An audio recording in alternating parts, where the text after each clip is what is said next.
One of the most beloved indie games of all time is finally getting a sequel.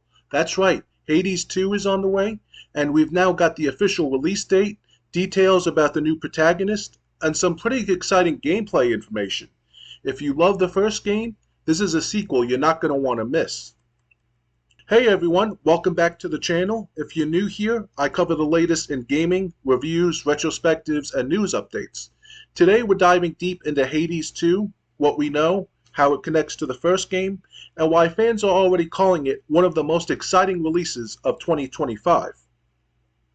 Before we get into the sequel, let's talk about why Hades was so groundbreaking. Released in 2020 after a long early access period, Hades redefined the roguelike genre. It put players in the role of Zagreus, son of Hades, as he tried to escape the Underworld. What made it stand out wasn't just the addicting gameplay loop, it was the way story and character development were woven into that loop.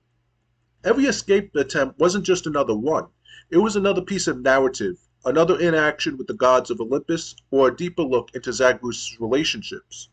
Combined with a gorgeous art style, incredible voice acting, and music that became instantly iconic, it's no surprise Hades won multiple Game of the Year awards and became a must-play title. Now, let's talk about the big shift in Hades 2. Instead of Zagreus, this time you'll be playing as Melinoë, Princess of the Underworld. She is actually part of real Greek mythology, known as goddess associated with ghosts, nightmares, and witchcraft. In the game, she's also Zagreus' sister, which means we'll be exploring a brand new perspective on the Underworld.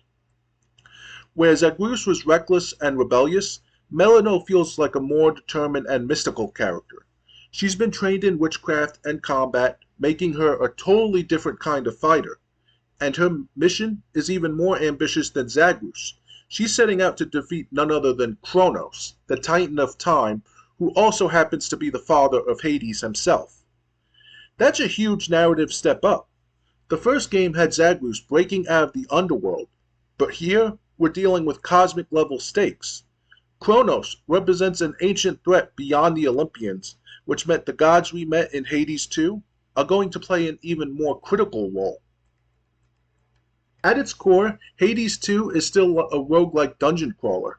You'll fight your way through procedurally generated areas, collect boons from the gods, and unlock permanent upgrades between runs. But Melinoë's fighting style brings new layers to the combat. She doesn't just use weapons, she channels witchcraft. That means her toolkit includes both melee and magical attacks, with the heavier emphasis on spells and enchantments compared to Zagreus. We've already seen footage of her wielding a sickle, summoning familiars, and using time-based attacks that tie directly into Chronos as the central antagonist. Supergiant has also revealed that players will once again meet gods and goddesses from the Greek pantheon, each offering boons that change your playstyle. But because this is a new protagonist and storyline, we're going to meet new deities as well, not just the familiar faces like Zeus, Athena, and Poseidon. Hecate, goddess of witchcraft, is already confirmed as one of Melinoë's allies and mentors, which lies perfectly into the witchcraft theme.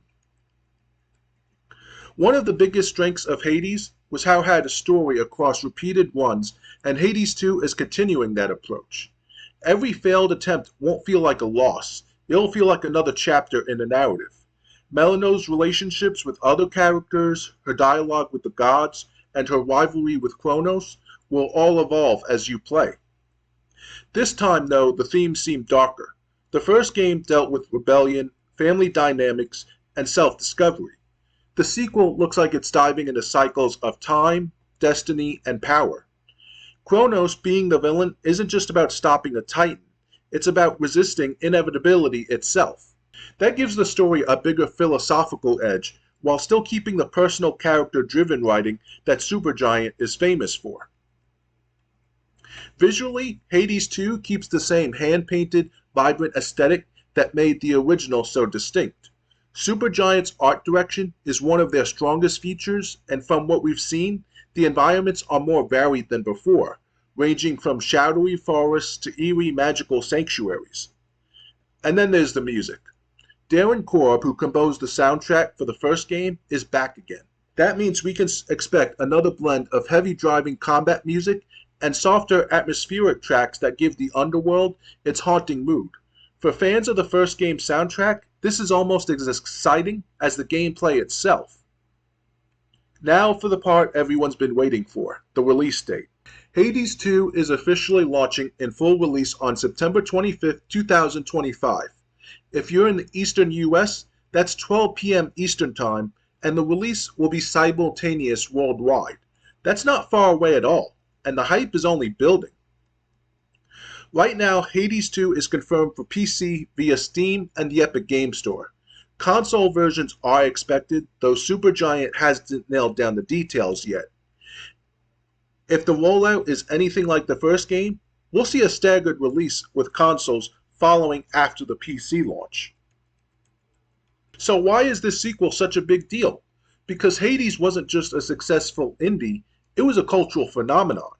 It set a new standard for roguelikes, narrative design, and even how early access could be done right.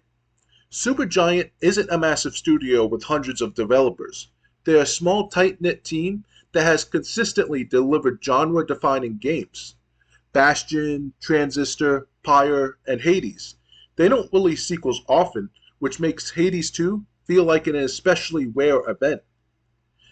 If Hades redefined the roguelike for a mainstream audience, Hades 2 has the chance to push it even further. Deeper combat, bigger stakes, and a fresh perspective through Melinoë. So that's everything we know so far about Hades 2. We've got a brand new protagonist, a bigger mythological conflict, darker themes, and release date that's closer than ever. I'll definitely cover more updates as they come out. Now I want to hear from you. What do you think of the switch to Melinoë as the main character? Are you excited to face Chronos, or were you hoping to see more from Zagreus? Drop your thoughts in the comments below because I'd love to hear how you're feeling about this sequel. If you enjoyed this breakdown, don't forget to hit like, subscribe, and ring the bell so you don't miss my upcoming videos. Thanks so much for watching, and I'll see you next time.